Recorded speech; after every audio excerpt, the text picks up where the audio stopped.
ব্যাটে বলে বিবর্ণ সাকিব, হারে শুরু অ্যান্টিগার। দেখুন ক্যারিবিয়ান প্রিমিয়ার লিগের সর্বশেষ পয়েন্ট টেবিল। 2 মৌসুম পর ক্যারিবিয়ান প্রিমিয়ার লিগ সিপিএলে ফিরেছেন সাকিব আল হাসান, কিন্তু তার ফেরাটা আশানুরূপ হলো না। বাংলাদেশি অলরাউন্ডারের ব্যাটে বলে বিবর্ণ দিন পার করলেন।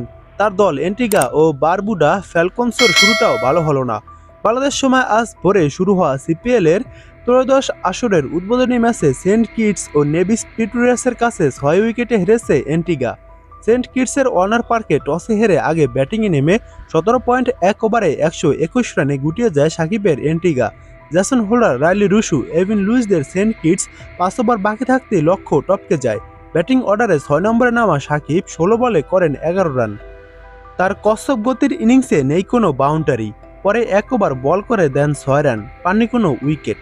এবার দেখুন ক্যারিবিয়ান প্রিমিয়ার লিগের সর্বশেষ পয়েন্ট টেবিল। 1 নম্বরে রয়েছে সেন্ট কিটস অ্যান্ড নেভিস পিউটুরিয়াস। তারা 1 ম্যাচ খেলে 1 ম্যাচে জয় পেয়েছে, তাদের পয়েন্ট 2, তাদের প্লাস পয়েন্ট রয়েছে +2.283। 2 নম্বরে রয়েছে সেন্ট লুসিয়া কিংস, তারা কোনো ম্যাচ খেলেনি, তাদের কোনো পয়েন্ট নেই। 3 নম্বরে রয়েছে বার্বাডোস রয়্যালস।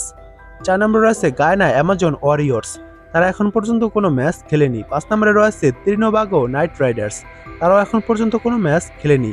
এবং সবার শেষে 6 নম্বরে রয়েছে সাকিবের দল অ্যান্টিগা অ্যান্ড বারবুডা ফ্যালকনস, তারা 1 ম্যাচ খেলে 1 ম্যাচই হেরেছে, তাদের কোনো পয়েন্ট নেই, তাদের মাইনাস পয়েন্ট রয়েছে -2.283।